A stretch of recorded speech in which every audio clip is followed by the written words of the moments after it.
Yo, this is Zeladina representing for Ras Kwasi and the whole Lion Vice family. Now listen this is the realest thing. Him closer to me than a brother. Him and me Jimmy, I tell him I'm a lion. Me I go tell you how me feel, me I go keep it real. Me nah go wait till him lay down on the mark. Lion Vice never talk bad about me yet. Him realness me can't forget. Cause when a game time, him never bench me. Him never rise up against me yet. No, the friendship connect. It's funny how we can talk in front of a million people and never yet drop no catch. So a loyalty till death. Lion Vice, and Zeladina representing. Up, up, up. Amina, the time has come for the lioness to tell our own story. No surrender, no retreat, we are Jaja soldier. Rougher than the streets, tougher than a boulder. Bigging up Lamb's voice. Now put it, I Jollifer said that. Okay, so it's so crazy because of my foundation in the word, I came across a His Majesty through a friend who introduced me and said like, "Oh, this guy's the Lord of Lords and King of Kings," and I'm like, "Wait a minute, that's a biblical title. Hold on, I know the scripture." So I go and look, and I promise you, I can't make this up. When I saw His Majesty's face, I knew. I knew.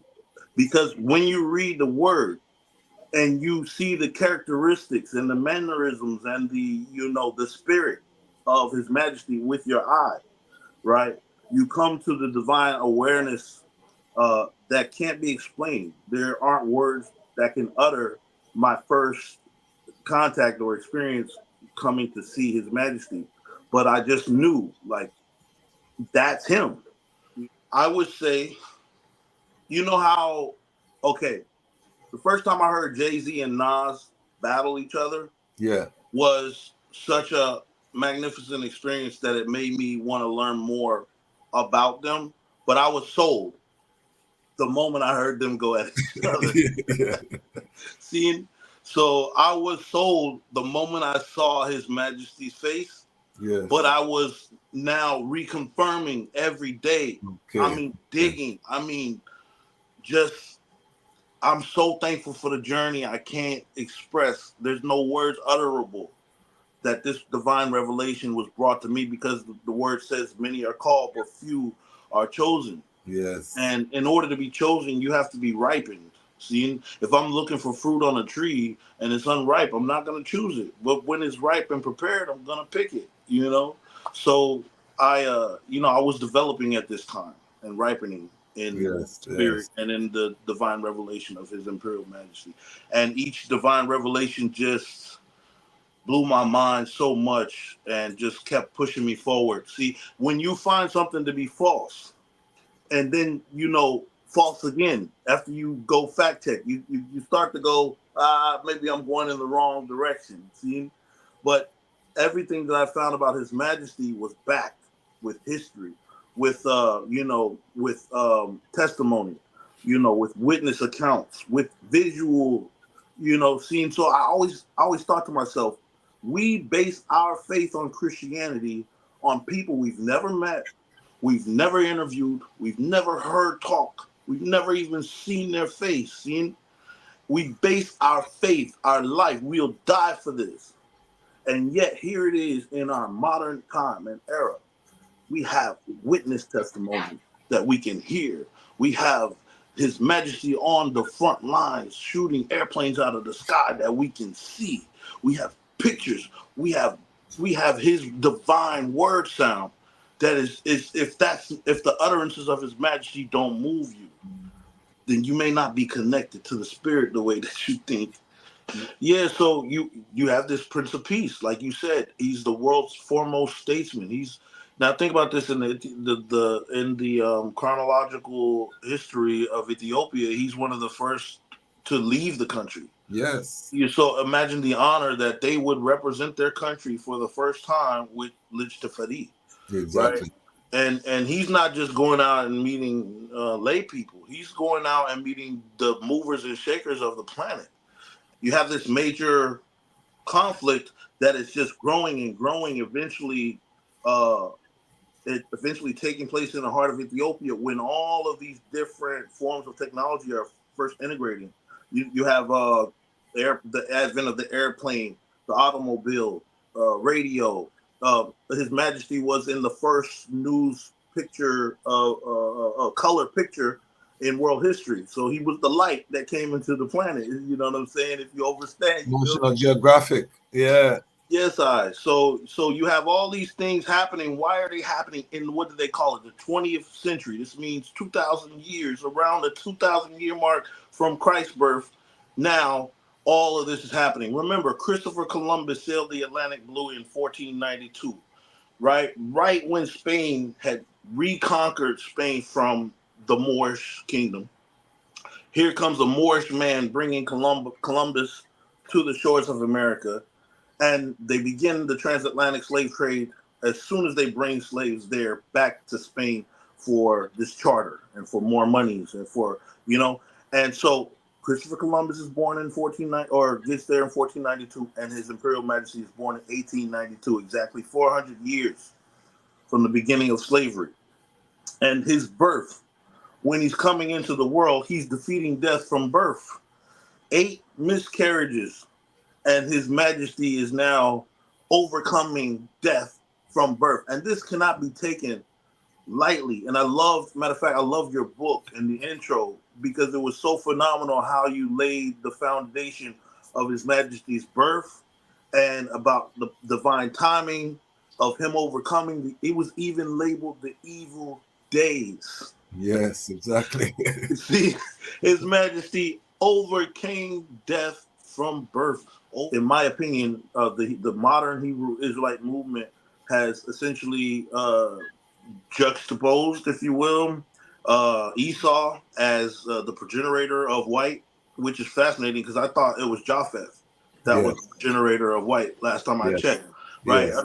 And also, they tell you part of the story. They don't tell you how Esau and Jacob met, hugged, and wept at the end of their journey. Right? Just like Christians in the West aren't going to tell you that Muhammad's followers came to the heart of Ethiopia during the times of Izana, and they came together and identified that they had the same forefather and worshiped the same God, right? Essentially, and they still live in peace together to this day, right? They're not going to tell you these things because of the division is so important. We talked about the division earlier. The caste system was necessary to maintain dominance and power. Therefore, why wouldn't they continue to divide and conquer, right? Yeah, the beautiful thing is that His Majesty tells us, he didn't say the world has made it through her Armageddon. He said Africa has made it through her Armageddon and has been reborn. But the world, that hasn't finished just yet. So you're absolutely right. And I find that fantastic and revealing, because repatriation now, for those that are listening, is never been more important.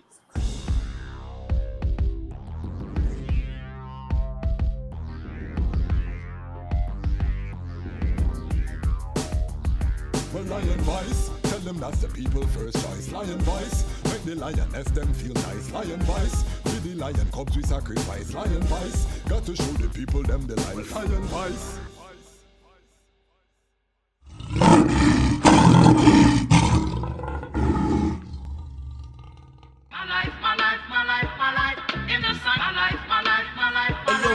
Look, it's the shadow in the front, silhouette that's behind the sublime, trying to make it harder. Blows your mind when you find it's your own kind working overtime most of the time to stop you. When they can't do it themselves, so they hate on someone else. Heart melt, they don't wanna see you. So I write and kick rhymes, introduce you to your mind, help you read between the lines so you can know fiction. Smoke lives in, lungs giving, life's prisms, turning light spectrums into nice living. Christ visions, God gods in them. In a way, you are gods too. Keepers of the light, know the power of the Trinity. House, time, linear, if God is infinity. Love authentic, know the science and the chemistry. Learn to know the difference between MCs and the industry. Best way to elaborate it, everything else fabricated, annotated, animated, overly exaggerated. Watch life skate in figure eights, roll L's, inhale to exhale, and then defibrillate. We all liars, lusting for things our hearts desire, but through the wire, I gain power to build empires. Then we do the best to block the rays, blockades to stop AIDS, cures to stop AIDS, and schemes to get. What do you have to tell the people about Ras Tafari?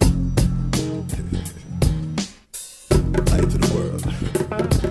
The king of kings and the conquering line of the tribe of Judah. Elected himself, first rightful ruler.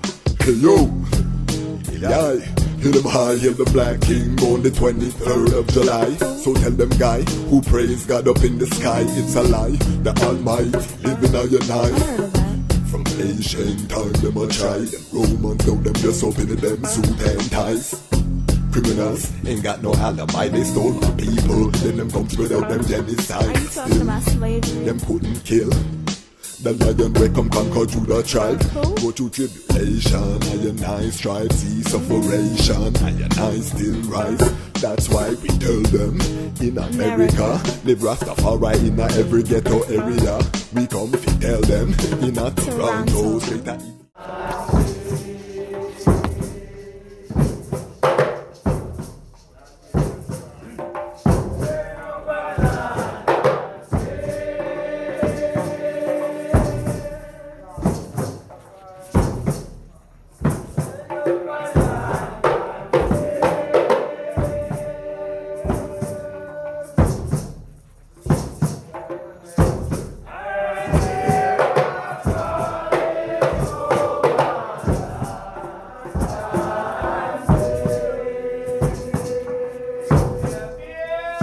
Greetings in that divine name of His Imperial Majesty, Emperor Haile Selassie I. Glory and honor in the name of his chosen queen, Empress Waziri Menen. My name is Kwasi Bansu, aka the Chasmach Kwasi, aka Ras Kwasi, aka the Reading Ras, aka the Pan-African Happy Man. I'm a creative industry attorney, I'm an artist, I'm an author, I'm an actionist, and right now I am the host of Lion Talk. Welcome to Lion Talk, where the lions are telling our own story. This episode, we have a very special guest from the soil of this country that they call America, Turtle Island. They have so much names for it. Met this brethren on the Clubhouse app and, online, and just hearing the brethren articulate his viewpoint, I was fascinated. This brethren did not come to the divinity of His Majesty through reggae, through the Rastafari movement in Jamaica. This brethren came on his own independent study, and again, this just bolsters the fact that if something is true, then it, you can't own the truth. No group or individual can own the truth. People are arriving at their own juncture in this time of Armageddon. So I think this is going to be a fascinating episode to our Lion Voice Network audience. We know we are unapologetically Rastafari here, Pan-African here. This is the home of Rastafari, non-aligned, independent media, and we are growing. I want to just big up the Lion Pride, all of the warriors, and if you subscribe to the platform, then you are part of the Lion Pride. So big up yourself, everyone who subscribe. Make sure you're commenting so that we can boost the algorithm, and also so we can hear the item voice. We love the reasonings and the level of intellect that we see demonstrated in the comment section. Oftentimes I'm learning, I myself. So become part of the community, comment, subscribe, like, let's build. Also, let's big up the Lion Pride on Patreon. These are the brethren and sisters who are giving financial support to the platform. They are giving $25, $5, $10 a month, whatever. They said if I can give it to Starbucks, I can support Rastafari, independent, non-aligned media. So I want to big up everyone in the Lion Pride on Patreon. Big up everyone who, again, is supporting financially.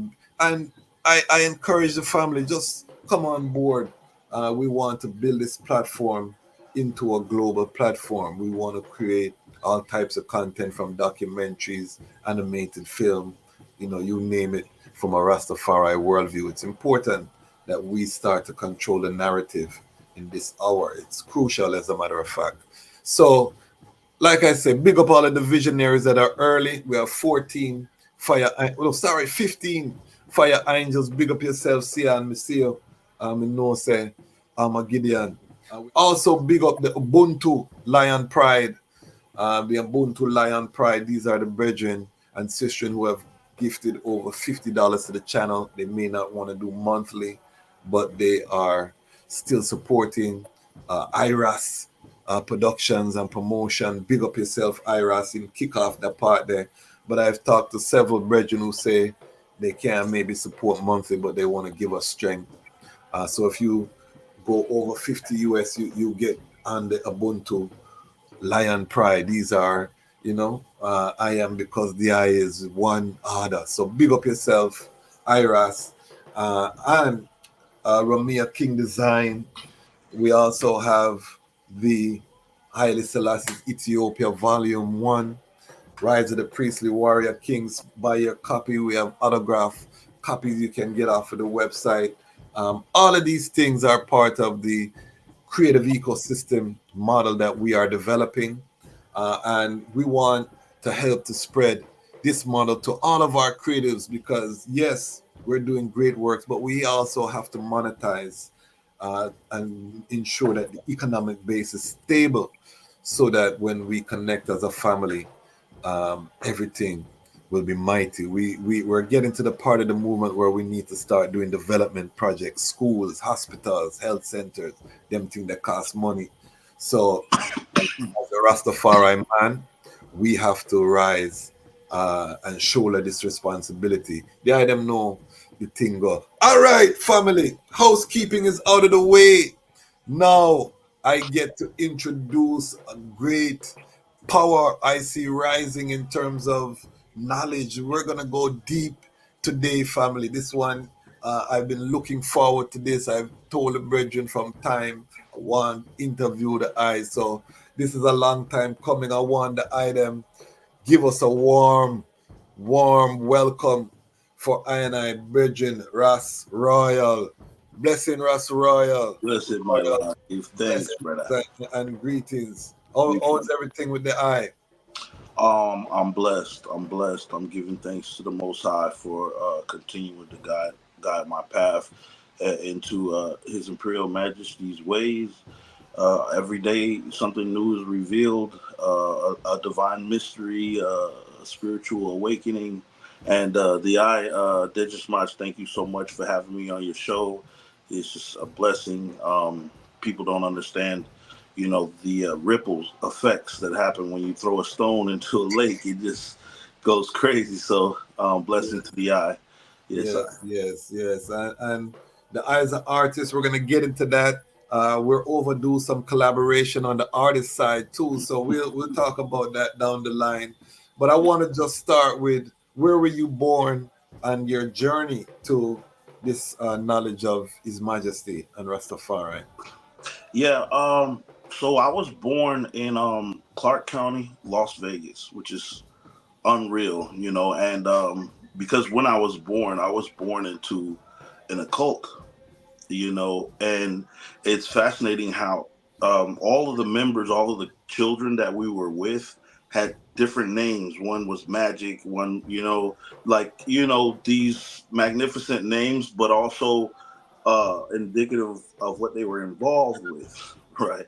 So other children in the cult that I was born in ended up passing. One of which was the head of the cult's, son, which is a very sad situation. But it just shows that Almighty had a divine plan. And what was the name of the cult, if you mind? Okay, the cult, I think it should be known. It's called a Magic Eye. Magic Eye. I never heard of that one. Okay. Yeah, the leader was essentially touring with people like I think they had went on tour with Earth, Wind and Fire at one point, and Okay.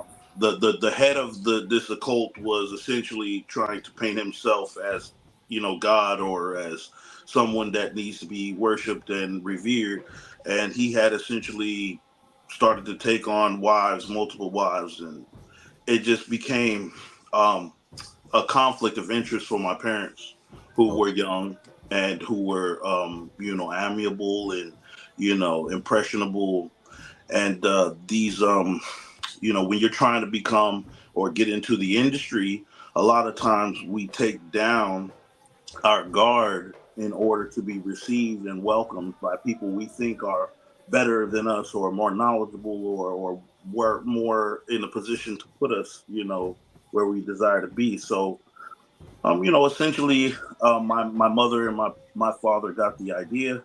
They recognized what was going on and they left at a good time, but this had a major effect on their relationship.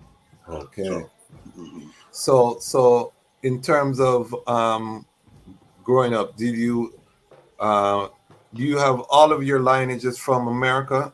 I know this is very big right now, the whole FBA movement, ADOS movement. We can Right. touch on that later, but is your lineage going all the way back, African American or Black American? Yeah, so most of my family has done a good job on my father's side of keeping records. My mother's side done fairly well too. So we can trace our lineage to Mississippi, both sides. As far as slave plantation, we are part of the Smith family. So essentially, we're tradesmen. Whether we have crafts, whether it be to make keys or whether it be to barber, these type of gifts with the hands and mind, has been kind of like a hallmark for our family. And essentially, I have roots in Chicago as well. My great uncle is Clifford Jordan. He's a famous saxophone player. If you look him up, you'll probably be like, yeah, that's his uncle, because we look, we look so much alike. Okay. And Okay. his brother, my grandfather, was signed to Motown, so they were a part of Okay. this wave, this renaissance of the early 60s, 70s, or 50s, that time frame. So he had dropped a couple of workshop jazz records with the Whispers and other major artists of that era, which is fascinating because they were brothers and cousins. My his brother, Bob Smith, owned a company called Blacksmith Card and Print. Okay. They had been featured in Black Enterprise magazine. They grossed a high amount of money for their time. So that I would say that was my big three as far as the patrons of our family. Okay. So we Okay. had been a part of the fabric of this country, and essentially even their grandmother was wealthy and had this major impression on the family. So yeah. Good times. So what was it like for you growing up in Las Vegas? Okay, so my life is so surreal because I've moved so many places. I was in Vegas until about 4 years old, but Okay. then I just started the moving. I was on my own airplane at 4 years old by myself on my way to California. I've lived in California, Louisiana, Arizona, Texas, Florida, Utah, Georgia, Japan, and I've traveled and seen a good amount of the world too. And it's because, in no small part, due to my father's choice of a career, and because I lived in between both parents. You Okay. know. Mhm. So your parents were separated from a young age. Yes, yes, I. As Okay. most African American males and females in this country experience. So you can clearly see, like, in regards to who I am, it's almost the typical narrative of an African American in the United Yes, States. yes. And You know? that I would So say, according to the statistics, started in the 1960s, because before that, black families in America were staying together at yeah, a higher rate than European American families up until the 1960s. right. even despite slavery, despite all that was happening.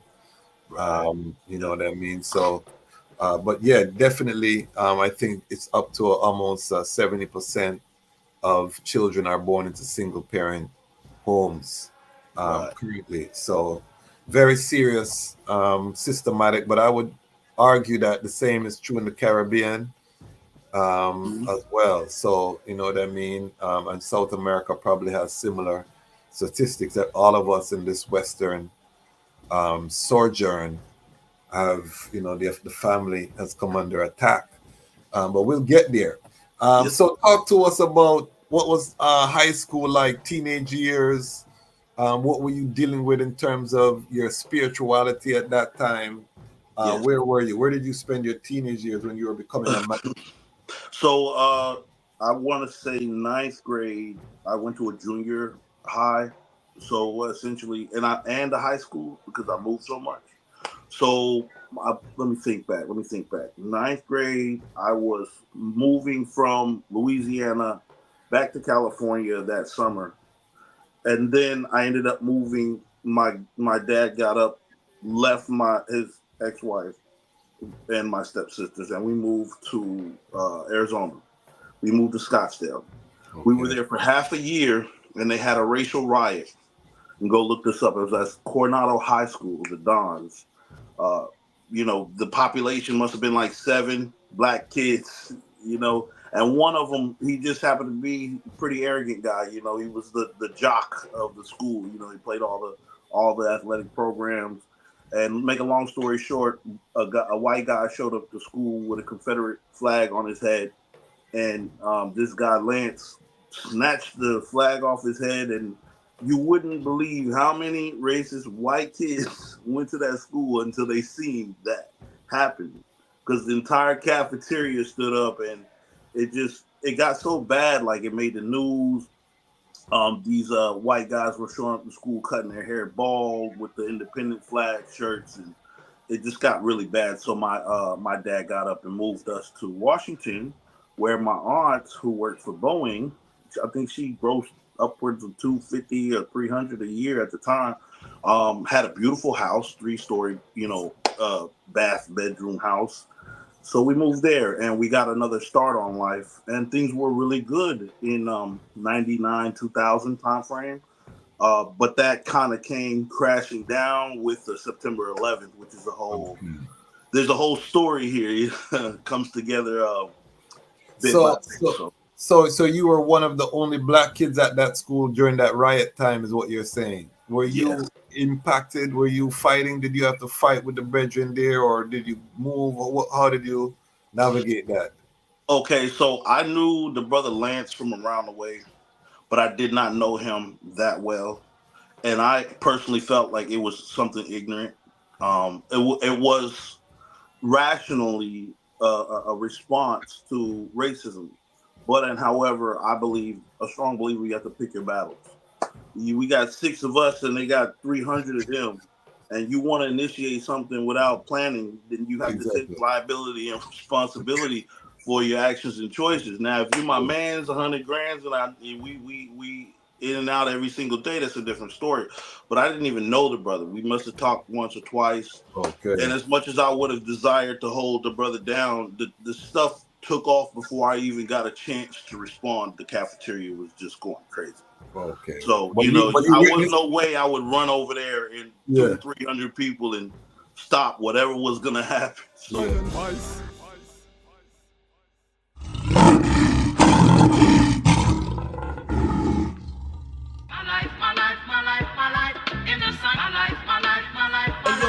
Love. It's the shadow in the front, silhouette that's behind the sublime, trying to make it harder.